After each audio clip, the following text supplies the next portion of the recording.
New fallout from Dave Chappelle's latest special on Netflix. The 48-year-old refusing to stand down to critics of his Netflix special, The Closer, that premiered earlier this month. A lot of people in the trans community were furious with me, and apparently they dragged me on Twitter. I don't give a Dave Chappelle, one of the boldest voices in comedy, has never shied away from controversy, but his recent battle with woke culture has taken things to a whole new level. He's been called out by the LGBTQ+ community, faced relentless protests, and had called for his cancellation. Yet, here he is, turning that outrage into some of the most biting and hilarious commentaries we've ever seen. It makes you wonder, can anyone silence Chappelle, or is he just getting started? The baby that she was carrying, my first child, I smoke weed with that nigga now.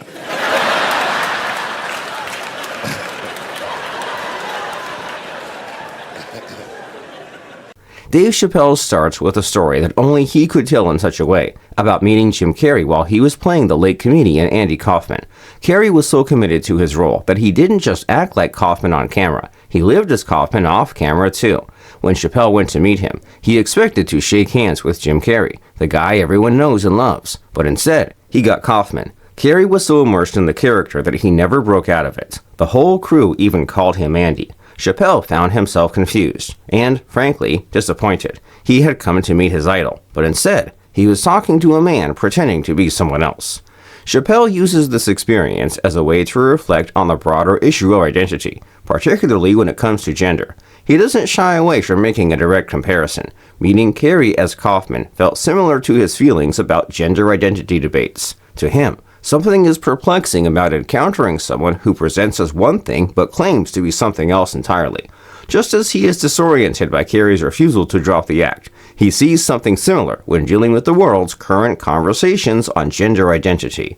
What's clever about Chappelle's humor here is how he draws you into his story about a movie star, then flips it on its head by connecting it to one of the most hotly debated topics today. It's not just about poking fun. It's his way of saying that identity can be complex and confusing, especially when it doesn't match what we expect. Chappelle makes you laugh, but he also makes you think about how we understand and interact with others based on our perceptions, and how misleading those perceptions can sometimes be.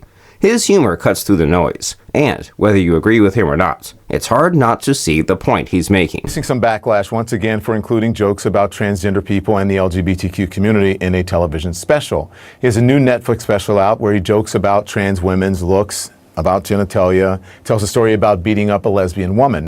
In typical Chappelle style, he takes on the LGBTQ+ community with a nickname that's both hilarious and provocative: alphabet people. It's the kind of term only Chappelle could coin, blending his wit with a little bit of cheek. But the joke is more than just a playful jab. He's pointing out something that a lot of people think but might not say aloud: how society's tendency to label and categorize people can seem overwhelming. The acronym keeps getting longer, and to Chappelle, it feels like it's become its language. Chappelle doesn't tiptoe around the sensitivities here. He walks right through them, unapologetically. He talks about how, in show business, there's an unspoken rule. You can joke about almost anything, but you don't mess with the alphabet people. This is where Chappelle aims at the idea of untouchable groups, questioning why certain topics are off limits while others aren't. In his eyes, being too precious about certain groups makes it impossible to have real conversations. He's not saying people shouldn't be respected, but he does challenge the notion that any group is above humor. It was dope, though, man. LeBron got on stage with me and did a few comedy bits. He was a funny dude. He did comedy bits on his own, or you made fun of him? I made some assists. Dave Chappelle isn't afraid to tackle controversial topics, and he goes all in on the idea of equality in sports with a hypothetical scenario that's as funny as it is thought-provoking. He throws out the question, what if LeBron James decided to identify as a woman and joined the WNBA? Imagine the chaos as he dominates every game, scoring 840 points a night. The image alone is ridiculous, but that's Chappelle's point. He's highlighting the absurdity of ignoring biological differences in the name of equality. And one of the guys who works here said you were doing a show, and LeBron James and the Cleveland Cavaliers showed up for the show. Did you know they were coming? Yeah, I knew. Oh, you did? Okay. I went to the game earlier. I see. And then, but I don't, they say, hey, we'll come by the show, but then 8-foot dudes start walking in the door. Chappelle's scenario challenges the woke ideal of total equality, questioning whether it's fair to ignore biology just because we want to seem progressive. He's not saying men are better than women, but he's pointing out that pretending there are no differences between them might not be as fair as it sounds. He's asking us to think about whether bending over backward to accommodate certain narratives is fair, especially when it comes to sports, where physical capabilities matter. This is their job, to be funny. And sometimes we all are going to be at the end of the negative side of somebody's jokes. But as we all know, jokes and opinions can be offensive. We have seen an uptick in the deaths of Black trans women. These things that we think is, oh, it's just the culture, or it's just jokes. They actually lead to people actually harming and disrespecting us in public in our real lives. Chappelle doesn't stop there. He dives into one of the most polarizing topics of recent years, Caitlyn Jenner being named Woman of the Year. And this was during her very first year of identifying as a woman. To Chappelle, this decision screams that society bending the rules in favor of a feel-good narrative. And he isn't shy about calling it out. He finds it ridiculous that someone could beat out every other woman for the title after only a year, bypassing all the women who have been out here living their entire lives as, well, women. This isn't just a jab at Jenner, it's a critique of society's double standards. Chappelle highlights how society often rushes to make statements about inclusivity, even if it means ignoring merit or hard work. He's pointing out that the Woman of the Year title should mean something, but when it's handed over so quickly, it feels like it's more about making a point than honoring actual accomplishments. Chappelle questions whether we're respecting women when we hand out awards like this just to fit a narrative. Dave Chappelle takes on the bizarre story of Rachel Dolezal with his usual mix of humor and cutting insight. Dolezal, a white woman who identified as Black and even became a local NAACP chapter leader, is a prime example of how twisted the whole identity debate can get. To Chappelle, her story is a perfect case study of the absurdity of today's identity politics. Here's a person who just decided one day that she could claim Black identity, seemingly without any of the struggles that come with actually being Black in America. Chappelle finds the whole thing pretty ironic, and he doesn't hesitate to call it out. What makes his take even more interesting is the comparison he draws between Dolezal and transgender individuals.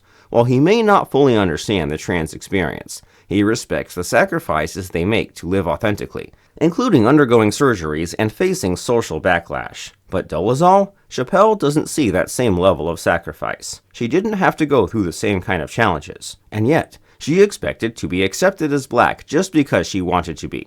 Chappelle's humor here doesn't just mock Dolezal, it highlights a double standard in how society approaches different forms of identity.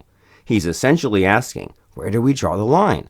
If someone can choose to change their gender, does that mean they can change their race too? And if not, why not? It's a complex issue, and Chappelle, as always, uses humor to dig into the messiness of it all.